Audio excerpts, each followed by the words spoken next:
Lors de mon dîner de remise de diplôme, tout le monde riait jusqu'à ce que mamie sourie et dise « Je suis si contente que les 1500 $ que je t'envoie chaque mois t'aient aidé. » Quand j'ai dit « Je n'ai jamais reçu d'argent », la table est devenue silencieuse et tout le monde s'est lentement tourné vers mes parents.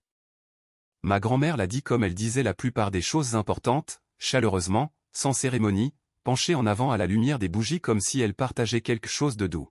« Je suis tellement contente que les 1500 $ que je t'envoie chaque mois t'aient aidé, ma chérie. » Le bruit du restaurant ne s'est pas arrêté d'un coup. Il s'est estompé, comme le son s'estompe lorsque votre cerveau a décidé qu'une chose spécifique dans votre environnement immédiat nécessite toutes les ressources disponibles et a commencé à les rediriger discrètement. La table à côté de nous continuait de rire de quelque chose. Le serveur, quelque part derrière moi, énumérait les desserts du jour. Un verre a tinté. La fourchette de mon frère Ben s'est arrêtée à mi-chemin de sa bouche. La flûte de champagne de mon père, levée dans le mouvement de quelqu'un sur le point de boire, n'a jamais atteint ses lèvres. Ma mère a regardé le centre de table. J'ai regardé ma grand-mère. Eleanor Carter a 78 ans et n'a jamais, de toute ma vie, dit quoi que ce soit qu'elle ne pensait pas. Elle s'est penchée vers moi, ses lunettes de lecture poussées dans ses cheveux argentés, ses yeux brillants de la fierté spécifique d'une femme qui a vu une personne qu'elle aime accomplir quelque chose de difficile et qui a été discrètement, en privé, heureuse d'avoir aidé. Elle n'avait aucune idée de ce qu'elle venait de mettre sur la table. « Mamie », ai-je dit, ma voix est restée égale. Je ne sais pas comment. Je n'ai jamais reçu cet argent. Un instant de silence absolu. Puis mon père a dit, Ruby, je ne l'ai jamais eu. J'ai répété, toujours égal, toujours en regardant ma grand-mère, dont le visage avait fait quelque chose que je n'avais jamais vu. Passant de la chaleur à la confusion et à l'expression spécifique d'une personne qui commence à comprendre qu'elle est entrée dans une pièce dont elle ignorait l'existence. « Qu'est-ce que tu veux dire, tu ne l'as jamais reçu » dit-elle. Je veux dire exactement ce que j'ai dit. J'avais travaillé 2 emplois pendant 4 ans de collège et je n'avais jamais reçu un seul dollar des 1500 $ par mois que ma grand-mère envoyait chaque mois pour mes études. Je savais où cela était allé. J'avais un classeur dans mon sac qui documentait exactement où cela était allé, en 4 couleurs, avec des eurodatages, des numéros de compte et des reçus, mais cela, c'était pour plus tard. Pour l'instant, il n'y avait que la table et la lumière des bougies, le visage de ma grand-mère et mes parents qui avaient pris la qualité de silence spécifique qui n'appartient qu'aux personnes qui ont été prises. Je m'appelle Ruby Carter. J'ai 22 ans et j'ai obtenu mardi mon diplôme en économie de l'Université de l'Illinois avec une moyenne de 3,7, ce que je vais vous raconter comment j'ai accompli, car l'accomplissement nécessite un contexte, et cette histoire n'est rien sans son contexte. J'ai grandi dans une maison de 4 chambres à Naperville, Illinois, dans une famille qui avait assez, sans extravagance. Mon père, Marc, est directeur régional des ventes pour un distributeur de matériel médical, un revenu stable, un salaire de classe moyenne solide. Ma mère, Sarah, enseigne à temps partiel dans un collège communautaire et gère les finances du ménage avec ce que j'ai grandi en comprenant comme du soin et de la précision, ce que je comprends maintenant différemment. Mon frère Ben a 25 ans et a toujours été le genre de fils dont les besoins étaient traités avec l'urgence spécifique d'un parent qui a décidé que le confort d'un enfant est le reflet de sa propre compétence. Je suis l'autre genre. La philosophie dans notre maison, quand j'étais enfant, était que la difficulté rend plus fort. Mon père l'a dit en premier, et il l'a dit souvent, et il l'a dit avec la conviction sincère d'un homme qui croit quelque chose parce qu'il est commode d'y croire, qui a, quelque part entre l'idée et l'application, confondu la lutte des autres avec une parentalité de principe. Quand j'avais 16 ans et que j'ai demandé de l'argent pour une robe de bal, mon père a dit que la difficulté rend plus fort et a suggéré que je fasse du babysitting pour l'obtenir. J'ai fait du babysitting. Je suis allé au bal de promo dans une robe du Goodwill sur la route 59 que j'ai retouchée moi-même grâce à des tutoriels YouTube et un kit de couture acheté chez Walgreen. La version de ma mère était plus douce. Elle appelait ça développer le caractère. Elle disait que la déception est un outil. Elle disait ces choses avec la chaleur de quelqu'un qui croit sincèrement offrir de la sagesse et, pendant longtemps, plus longtemps que je ne veux l'admettre, j'ai cru qu'elle l'était. Ça ressemblait à de l'éducation. En fait, c'était une histoire de couverture. Quand je suis entré à l'université de l'Illinois, la conversation sur les finances a eu lieu une seule fois, brièvement, à la table de la cuisine avec mes 2 parents et une copie imprimée de l'aide financière. Mon père a dit que l'aide était bonne, que mon travail à temps partiel couvrirait ce qui restait et que lui et ma mère contribueraient ce qu'ils pouvaient, quand il le pouvait. Ma mère m'a dit qu'elle était fière de moi. Ben, qui était alors en première année de lycée et n'était pas présent à la conversation, verrait plus tard ses frais de dossier universitaire couverts, le dépôt de son appartement couvert, sa voiture, une Toyota Camry d'occasion en bon état, couverte. Et un voyage de ski au Colorado pendant sa première année d'université couvert. Je ne savais pas ça alors. Je le sais maintenant. Je le sais de la manière codée par couleur, horodatée, imprimée en 3 exemplaires dans un classeur noir, de la même manière que je sais tout ce que je vais vous raconter. J'ai pris un emploi à la bibliothèque universitaire dès ma première semaine de première année. Des quarts de nuit principalement. La bibliothèque était ouverte jusqu'à minuit en semaine, et je travaillais 4 soirs à ranger des livres, à aider les étudiants au bureau de référence, à faire le travail calme spécifique d'une institution qui fonctionne grâce à l'attention portée aux détails. J'étais bonne à ça. Je suis doué pour les détails. Le deuxième emploi est arrivé en novembre de ma première année, lorsque la réalité financière du semestre est devenue inévitable. Un restaurant ouvert 24 heures sur 24 appelé Patsy's sur Green Street, 3 à 4 quarts de travail par semaine, principalement les heures tardives que d'autres personnes ne voulaient pas, car elles avaient des options pour leurs horaires. J'ai pris le quart de 22h à 2h du matin aussi souvent que possible, car les pourboires étaient meilleurs, et parce que les quarts à la bibliothèque se terminaient à minuit, et le laps de temps me donnait juste assez de temps pour me changer et marcher les 6 pâtés de maison entre les deux. Je rentrais chez moi sous les lampadaires orange à 2h du matin avec des pourboires dans ma poche, des billets de 1 et de 5 froissés, et l'occasionnel billet de 10 d'une table qui avait commandé plus que prévu. Je les triais à mon bureau, mettais ce qui était nécessaire pour les courses et le bus dans une pile, ce qui était nécessaire pour la facture de téléphone dans une autre, puis j'ouvrais mon ordinateur portable et essayais de me concentrer sur ce qui était à rendre le matin. J'ai une fois remis un sac d'oranges. Je tiens à vous le dire spécifiquement parce que c'est le détail qui reste le plus clair dans ma mémoire.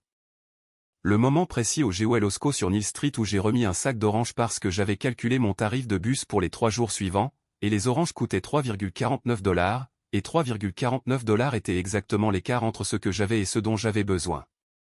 Je les ai remises sur l'étalage et j'ai marché jusqu'à la caisse avec ce que j'avais décidé de pouvoir me permettre, et j'ai pensé, c'est ce qu'ils appellent développer le caractère. J'avais 18 ans. J'étais dans le rayon des fruits et légumes d'une épicerie, faisant des calculs qui étaient faux, peu importe comment je les arrangeais. Je pensais que c'était le prix à payer pour être une étudiante de première génération gérant ses propres finances. Je pensais que mes parents avaient raison, et que j'apprenais quelque chose de réel. J'apprenais quelque chose, juste pas la leçon qu'ils vendaient. L'incident de l'ordinateur portable est survenu en novembre de ma première année de licence, et je veux vous en parler parce que c'est le moment où quelque chose que je ressentais, pas que je soupçonnais, juste que je ressentais. Le malaise ambiant d'une fille qui sent que quelque chose ne tourne pas rond sans savoir quelle est la logique, et passer du sentiment à la preuve. Mon ordinateur portable est tombé en panne un mercredi après-midi entre un quart à la bibliothèque et un quart de fermeture chez Patsy's. Il s'est simplement arrêté. L'écran est devenu noir, le bouton d'alimentation n'a rien produit. La machine qui contenait 4 ans de notes et 2 travaux en cours est devenue un rectangle noir. J'ai appelé mon père. Il a répondu à la 3e sonnerie avec l'attention spécifique d'un homme qui fait plusieurs choses à la fois et qui a décidé que l'appel était probablement gérable. Je lui ai raconté ce qui s'était passé. Je lui ai dit calmement. J'avais appris très tôt que le calme était le registre qui produisait la réponse la plus utile de mon père, que tout ce qui ressemblait à de la panique était classé comme du drame et traité en conséquence. J'ai expliqué la situation. J'ai dit que j'avais besoin d'aide. Il a dit, c'est vraiment une situation où tu n'as pas planifié, Ruby. Je ne peux pas te sortir d'affaire chaque fois que quelque chose arrive, chaque fois. Comme s'il y avait eu d'autres fois, comme si je l'avais appelé avec une série de crises qui nécessitaient des sauvetages. Je ne l'avais pas fait. Je l'avais appelé 2 fois en 3 ans pour des problèmes d'argent. Et la première fois, il avait dit à peu près la même chose, et je m'en étais débrouillé seul, et je n'avais pas rappelé avant de ne vraiment plus voir d'autre option.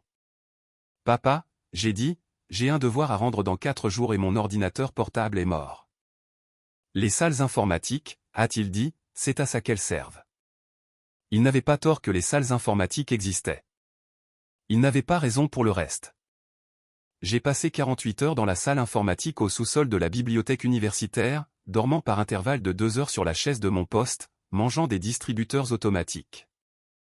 réécrivant de mémoire et à partir des notes que j'avais imprimées à l'avance pour la raison exacte que j'avais appris à imprimer les choses à l'avance. J'ai rendu le devoir avec 40 minutes d'avance. J'ai obtenu un B+, ce que je considère comme l'une de mes réalisations académiques les plus significatives compte tenu des circonstances. La même semaine, mes parents ont acheté une machine à expresso. Je ne le savais pas alors. Je le sais maintenant. Le gardiennage de maison s'est produit en mars de ma dernière année.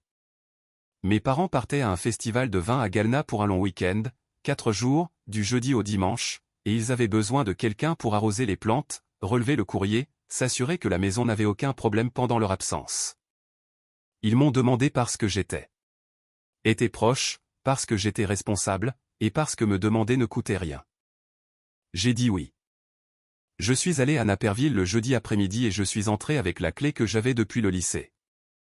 La maison était silencieuse comme une maison dont les occupants habituels sont partis. Cette immobilité organisée spécifique qui n'est pas le vide, mais plutôt la pose d'un lieu qui attend le retour des personnes qui y appartiennent. J'ai arrosé les plantes. J'ai relevé le courrier. J'ai posé mon sac dans mon ancienne chambre, que ma mère avait convertie en pièce d'artisanat pendant ma 2e année parce que je ne l'utilisais pas, avec un lit pliant dans le placard pour mes visites. Le vendredi matin, je me suis assise au bureau de mon père dans son bureau à domicile pour utiliser l'imprimante. Mon téléphone avait besoin d'un document imprimé pour une réunion la semaine suivante, et le bureau avait la bonne imprimante, celle qui ne bavait pas. L'ordinateur portable de mon père était ouvert. Il l'avait laissé connecté. Il avait, comme il le faisait toujours avec ses appareils à la maison, enregistré tous ses mots de passe dans le gestionnaire de mots de passe du navigateur parce qu'il trouvait cela pratique. Le portail bancaire de leur compte joint figurait dans l'historique du navigateur, à un clic du menu d'historique. Je ne l'ai pas ouvert immédiatement. Je veux être honnête à ce sujet. Je suis resté assise à ce bureau pendant environ 4 minutes, mon téléphone à la main et le document que je devais imprimer déjà envoyé à la file d'attente, regardant l'historique du navigateur, décidant si j'allais faire ce que j'envisageais de faire. J'avais élaboré une version des finances de ma famille dans ma tête depuis des années, pas consciemment, juste la comptabilité ambiante qui s'accumule quand on est une personne douée en chiffres et qui existe à proximité d'une situation financière qui n'a pas tout à fait de sens. La machine à expresso, le fait que Ben ait une voiture, le fait que mes parents aient pris des vacances énologiques à Galna pendant que je mangeais de la nourriture de distributeur automatique dans un laboratoire informatique.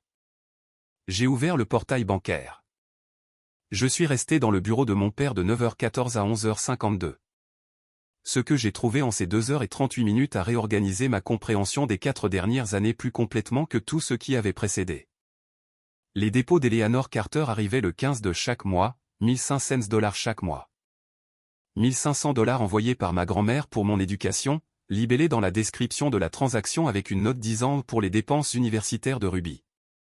Elle avait apparemment écrit cette note elle-même, quelle que soit l'interface qu'elle utilisait pour effectuer le virement, avec l'intention spécifique d'une femme qui voulait que le but de l'argent soit sans ambiguïté.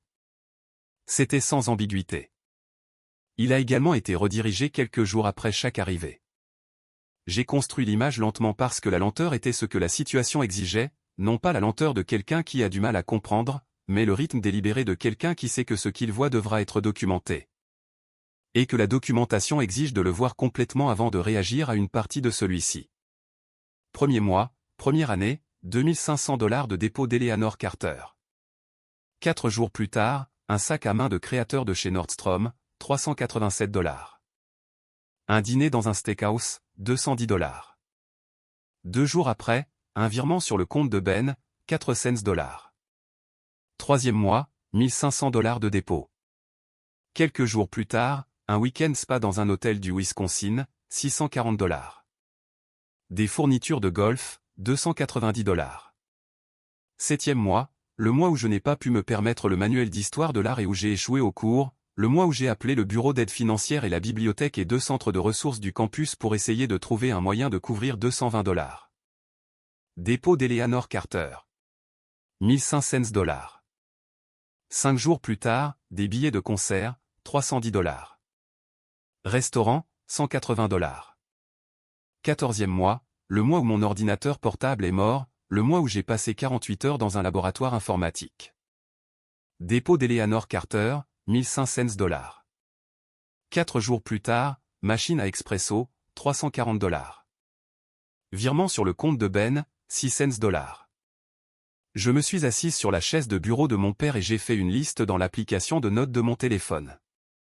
La liste avait 4 catégories: vert, les dépôts de grand-mère Eleanor; rose, les dépenses pour les articles de luxe et les divertissements; bleu, les virements à Ben; jaune, les dépenses ménagères qui auraient pu plausiblement être couvertes par le propre revenu de mes parents.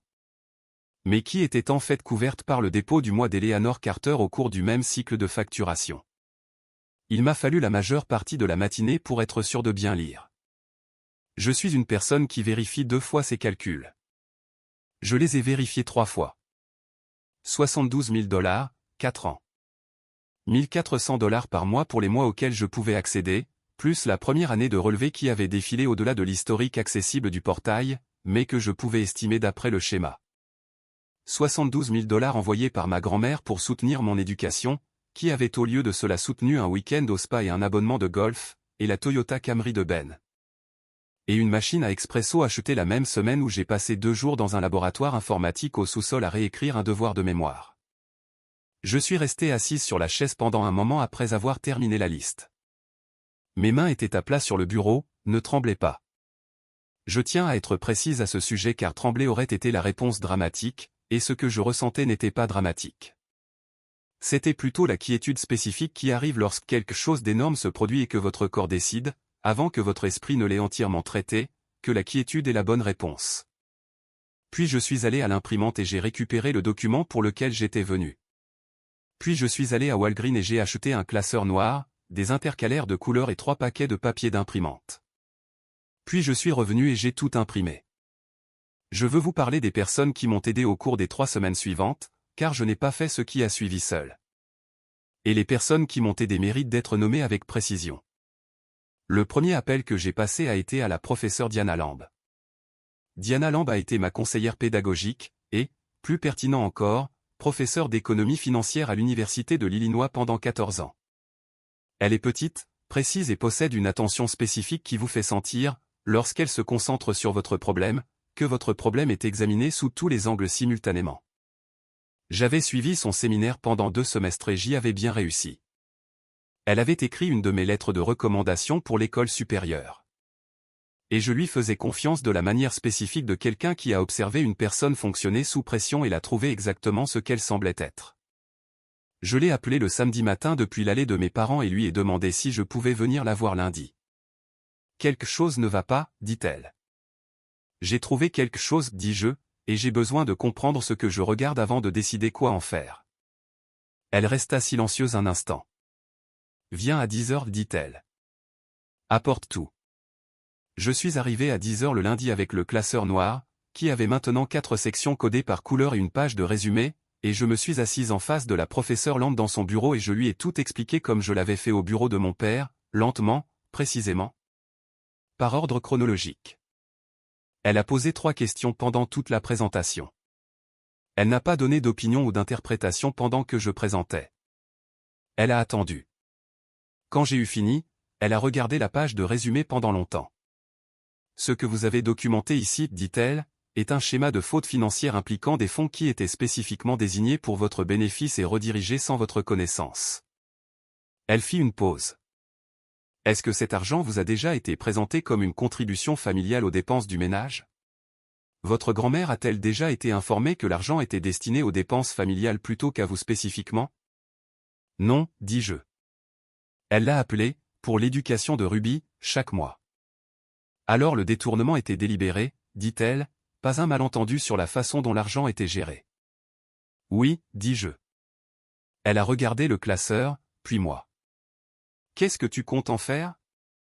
Je vais le dire à ma grand-mère, ai-je dit, avant toute chose. C'est elle qui l'a envoyé. C'est le bon ordre, a dit le professeur Lamb. Et ensuite? Ensuite, je vais la laisser décider ce qu'elle veut faire. Elle a hoché la tête lentement. Vous voudrez peut-être aussi parler à un conseiller financier ou à un avocat de vos options au cas où vous voudriez poursuivre le recouvrement formel de ce qui aurait dû vous revenir. J'ai noté le nom qu'elle m'a donné. Kevin Marsh, conseiller financier certifié et spécialiste des successions familiales, 20 ans de pratique, que la professeure là m'a décrit comme quelqu'un qui avait déjà traité des situations impliquant des fonds familiaux détournés et qui était, selon son évaluation, exactement le genre de personne dont j'avais besoin. J'ai appelé Kevin Marsh cet après-midi-là. Il avait une place le mercredi suivant. Je l'ai prise. Je suis allé voir ma grand-mère d'abord. Eleanor Carter vit dans une maison à Oak Park qu'elle et mon grand-père ont achetée en 1974 et que mon grand-père lui a léguée à sa mort il y a 11 ans, et qu'elle a entretenue avec le soin spécifique d'une femme qui considère l'endroit où elle vit comme une expression de la vie qu'elle a construite. Elle jardine. Elle fait de la pâtisserie. Sa table de cuisine est l'endroit, dans ma famille, où les choses importantes ont toujours été discutées autour d'un thé qu'elle prépare dans une théière en céramique qu'elle a acheté lors d'un voyage en Angleterre en 1989, et qu'elle considère comme le bon récipient pour le thé. Je suis arrivé un mardi matin. Elle avait préparé le thé. Je me suis assise et j'ai posé le classeur sur la table entre nous. Mamie, ai-je dit, il faut que je te montre quelque chose. Elle a regardé le classeur, puis moi. Elle a la qualité perceptive spécifique d'une femme qui a prêté attention pendant 78 ans, et elle lit les pièces comme les gens lisent les pièces quand ils ont passé des décennies à être la personne vers qui les autres se tournent quand quelque chose ne va pas. Montre-moi, a-t-elle dit. Je lui ai montré. Elle n'a pas parlé pendant que je la parcourais. Elle a tourné les pages. Elle a regardé la colonne verte, ses dépôts, et la colonne rose, et la colonne bleue, et la colonne jaune. Elle a regardé la page de résumé. Elle a regardé le mois où je ne pouvais pas me permettre le manuel et où j'ai échoué au cours, où son dépôt et le débit du billet de concert existaient dans le même cycle de facturation. Une larme a atterri sur la soucoupe. Je n'ai rien dit. Elle a fermé le classeur. Elle s'est assise les mains à plat dessus un instant. Que veux-tu que je fasse, a-t-elle demandé. La question était directe et sans artifice. La question d'une femme qui a évalué une situation et qui offre un pouvoir d'agir à la personne qui en a été blessée. Continue d'envoyer l'argent, dis-je, mais change de compte. Je lui ai glissé une serviette. Dessus, j'avais écrit le numéro de routage et le numéro de compte d'un compte d'épargne que j'avais ouvert dans une autre banque le vendredi précédent, à mon seul nom, avec 47 $, le montant que j'avais en poche le jour où j'avais décidé d'en avoir assez. Elle a regardé la serviette. Elle l'a ramassée. Sa main ne tremblait pas. Fini, dit-elle. Elle a versé plus de thé. Nous sommes restés assises à sa table de cuisine pendant 1 heure de plus, parlant de ma remise de diplôme et de mes projets, et de la candidature à l'école supérieure sur laquelle je travaillais. Elle a posé des questions sur le programme. Elle a demandé si j'étais excitée. Elle était chaleureuse de la manière spécifique dont elle l'avait toujours été, présente, intéressée, sans la qualité gérée de la chaleur qui se produit pour un public. Avant de partir, elle m'a serré dans ses bras à la porte, comme elle le fait toujours, avec les 2 bras. Je suis désolée, dit-elle. J'aurais dû te parler directement. Tu leur as fait confiance, dis-je. J'aurais dû te faire plus confiance, dit-elle. Je suis rentré chez moi et j'ai appelé Kevin Marsh. Kevin Marsh est conseiller financier certifié, spécialisé dans les successions familiales et les questions de fiducie depuis 21 ans. Son bureau se trouve dans un bâtiment de Washington Street à Chicago, qui possède l'efficacité fonctionnelle de quelqu'un qui a organisé son espace professionnel autour du travail plutôt que de l'impression du travail. Pas de grande table de conférence en verre, pas de mètres carrés superflus, un bureau, des chaises, une fenêtre et un système d'organisation qui suggérait que tout avait sa place parce que tout avait été pensé. Il a examiné le classeur dans les 20 minutes précédant notre rendez-vous et m'a accueilli à la porte avec l'expression de quelqu'un qui avait déjà formé des conclusions préliminaires et était prêt à en discuter. Ce que vous avez documenté, dit-il, constitue un détournement de fonds donnés. Votre grand-mère a explicitement désigné ces fonds pour votre soutien éducatif. Le fait qu'ils aient été acheminés via le compte joint de vos parents ne les rend pas légalement l'argent de vos parents. L'intention et la désignation sont documentées dans les notes de transaction. Est-ce récupérable? Ai-je demandé. Dépend de ce que vous entendez par récupérable, dit-il. Vous n'allez pas poursuivre vos parents en justice dans la plupart des cas comme celui-ci parce que le coût et les dommages relationnels dépassent généralement le bénéfice, mais il existe d'autres formes de responsabilité. Il marqua une pause. La question la plus pertinente, d'après mon expérience de ces situations, est de savoir si votre grand-mère a été pleinement informée et si elle souhaite prendre des mesures concernant ses dispositions successorales plus larges. Elle sait, ai-je dit.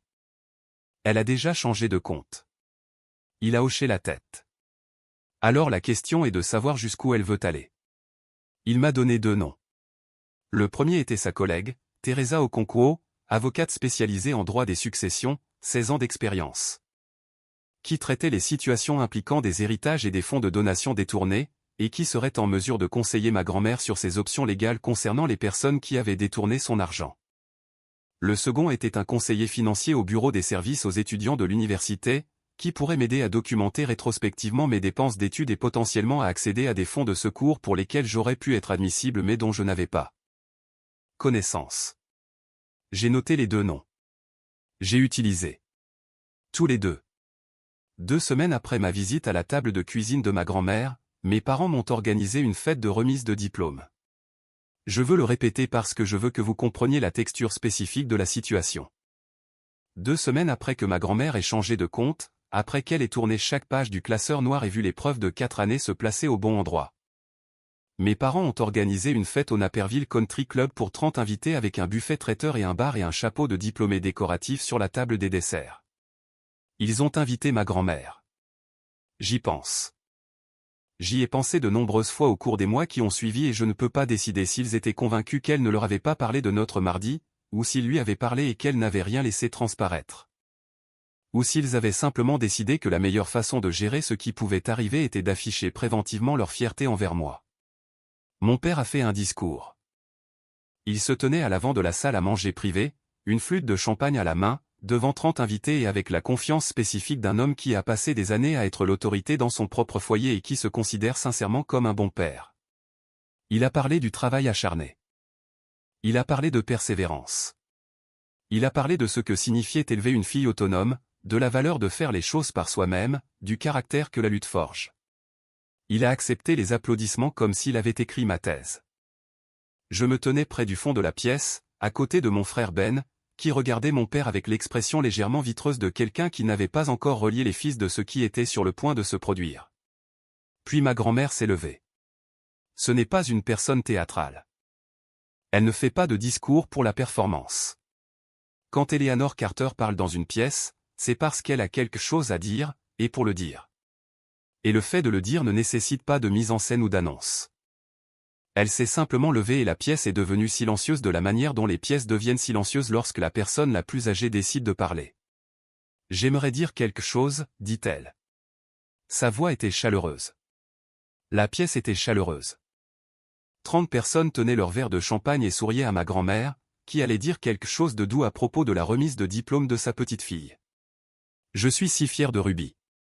Elle a travaillé si dur et cela a toujours été clair pour moi. Elle m'a souri à travers la pièce. C'est pourquoi j'étais heureuse d'aider. Je suis contente que les $1500 que j'ai envoyés chaque mois t'aient aidé à traverser cette épreuve, ma chérie. Elle l'a dit de la même manière qu'elle l'avait dit au restaurant, chaleureusement, sans cérémonie, comme si elle partageait quelque chose de doux. Cette fois, j'étais prête.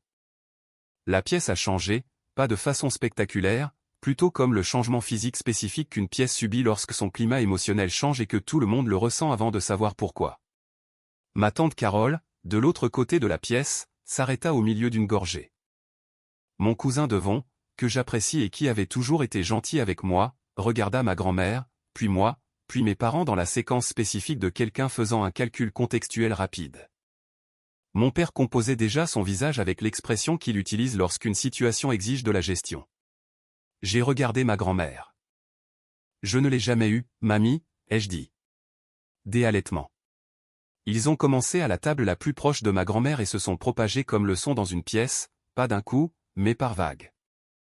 Chaque personne traitant ce qu'elle avait entendu et transmettant l'information à la conscience suivante.